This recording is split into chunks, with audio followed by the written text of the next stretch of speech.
Toa taarifa rasmi kwa umma kwa niaba ya mteja wetu kwamba anafanya hunger strike. Anaanza kususia kula chakula.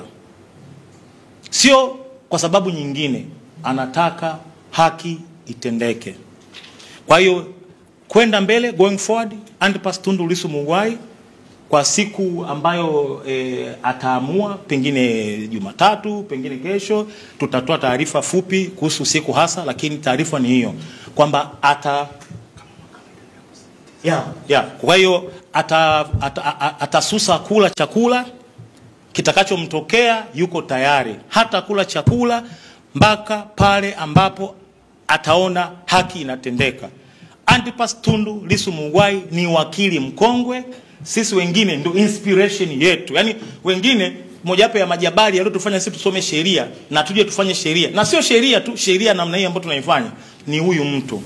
Haogopi kesi. Yani hata kama sisi tusingekuwepo, angeendesha kesi yeye mwenyewe. Kwa haogopi kesi, anataka haki itendeke. Kwa hiyo atasusia kula chakula mpaka haki itakapotendeka. Haki ipi? Sitaki kufanya kosa alilofanya maisha mkuu wa serikali. Lakini mpaka haki itakapotendeka. Haki ambayo sisi tunaidai wapi? Mahakamani.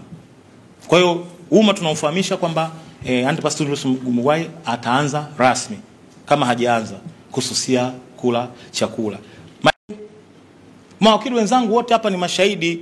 Toka ahamishwe kutoka gereza la Keko kwenda gereza la Ukonga, mimi binafsi nikiwa na wakili Jebra Kambole, nikiwa na wakili kiongozi wa jopo letu Dr. Rugemeleza Nshala, tarehe 22 mwezi wa 4 mwaka 2025 nilifika katika gereza la Ukonga. Mimi binafsi nilifika saa 5 kamili, wenzangu walifika kama 5:30 saa 6.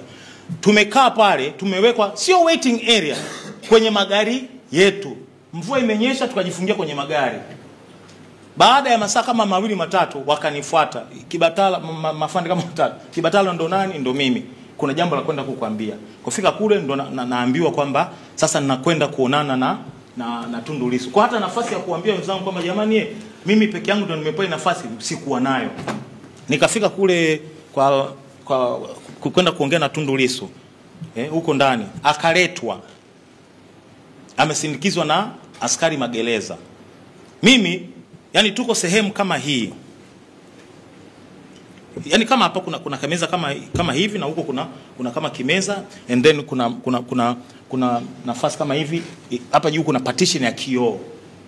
Kuna simu kwa namna hiyo. Kwa hiyo hata kusalimiana mimi na Lissu tumesalimiana, ameweka mkono wake kwenye kioo huku na mimi nimeweka hivi.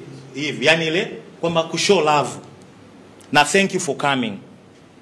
You can feel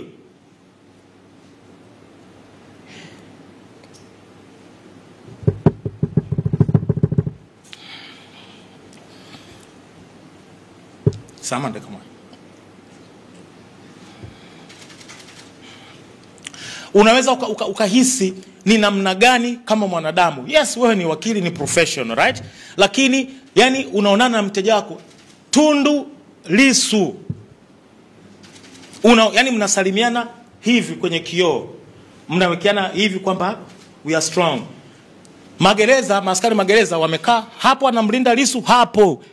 Kwenye mpira inaitwa kuna ni unaye man to man. Mimi niko huku, kuna askari magereza. Yani kama njia mbadala sasa. Maana lazima tuwe creative. Maisha ni maisha. Mazingira tulionayo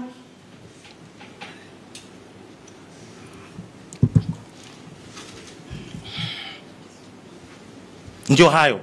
Kwa ilibidi tuanze kuzungumza Kiingereza. Yani nawasiliana na mteja wangu, na lazimika kuwasiliana na mteja wangu kwa Kiingereza kwa sababu nimenyimwa haki ya kuwasiliana naye kwa faraga. Hatuna ugomvi na askari magereza, lakini huwezi kukataa kwamba bosi wao ndio huyo Bashungwa, waziri wa mambo ya ndani, anasimamia polisi waliomkamata Lissu Mbinga na kumsafisha usiku bila kumpa nafasi ya kuonana na wakili wake. Huyo waziri anayesimamia ndio huyo ambaye mwisho wa siku anasimamia na magereza. Kwa pamoja na kwamba hatuna ugomvi na magereza, lakini waliotunga kanuni kwamba wakili anaposana na mteja wake awe within eyesight, wao anaona ili asimpe labda nini au nini, lakini out of earshot, yani kwamba aone lakini asisikilize. Na kanuni hiyo sio kanuni ambayo sisi tumeibuni kichwani kwetu.